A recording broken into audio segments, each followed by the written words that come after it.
Hello friends, இன்றைக்கி நம்ம பார்க்க போகிறது கொத்து சப்பாத்தி. பார்க்கலாமா? வாங்க பார்க்கலாம். இது நான் நேற்று நைட்டு செஞ்ச சப்பாத்தி, நல்ல சாஃப்டான சப்பாத்தி. அதுக்கு வந்து ஃபஸ்ட்டு இஞ்சி, பூண்டு, சோம்பு, குருமிளகு, ஒரு 5 குருமிளகு தான் எடுத்திருக்கேன். இதை நல்லா நம்ம வந்து இடித்து வச்சுக்கலாம். அதுக்கப்புறம் 3 பெரிய சைஸ் பெரிய வெங்காயம், 2 பச்சை மிளகாய், 3 மீடியம் சைஸ் தக்காளி எல்லாத்தையும் நறுக்கி வச்சுருக்கேன். ஃபஸ்ட்டு எண்ணெய் விட்டுட்டு நம்ம இடித்து வச்சுருக்கோம்ல இஞ்சி, பூண்டு, சோம்பு, குருமிளகு இதை வந்து ஃபஸ்ட்டு போட்டுக்கலாம். அதுக்கப்புறம் கருவேப்பிலை, அதுக்கப்புறம் பெரிய வெங்காயம், பச்சை மிளகா போட்டு நல்லா வதக்கி விட்டுக்கலாம். 3 முட்டை எடுத்து வச்சுருக்கேன். பெரிய வெங்காயமும் பச்சை மிளகாவும் வதங்கினதுக்கப்புறம் பொடி சேர்த்துக்கலாம்.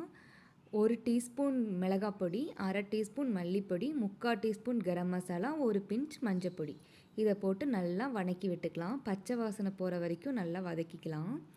அதுக்கப்புறம் தக்காளி போட்டுக்கலாம். தக்காளி போட்டுக்கிட்டு கொஞ்சம் பொடி உப்பு சேர்த்துக்கலாம். சீக்கிரமாக தக்காளி வதங்கிடும். தக்காளி நல்லா மேஷ் ஆகிற அளவுக்கு நல்லா வதக்கிக்கணும். மூடி வச்சு நல்லா வேக விட்டுக்கலாம். இந்த மாதிரி ஆனதுக்கப்புறம் நல்லா தக்காளி நல்லா மேஷ் ஆனதுக்கப்புறம் 3 முட்டை சேர்த்துக்கலாம்.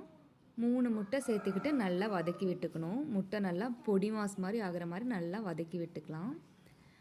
அதுக்கப்புறம் சப்பாத்தியில் நான் கையிலே பிச்சு வச்சுருக்கேன். இதில் வந்து ஒரு 8 சப்பாத்தி இருக்குது. 8 சப்பாத்திக்கான அளவு தான். இதை போட்டு நல்லா சப்பாத்தி போட்டு வதக்கி விட்டால் கொத்து சப்பாத்தி ரெடி. இது நல்லா ஹாட்டாக சர்வ் பண்ணால் சூப்பராக இருக்கும். ட்ரை பண்ணி பாருங்கள் ஃப்ரெண்ட்ஸ். வீடியோ பிடிச்சிருந்தா சப்ஸ்கிரைப் பண்ணுங்கள்.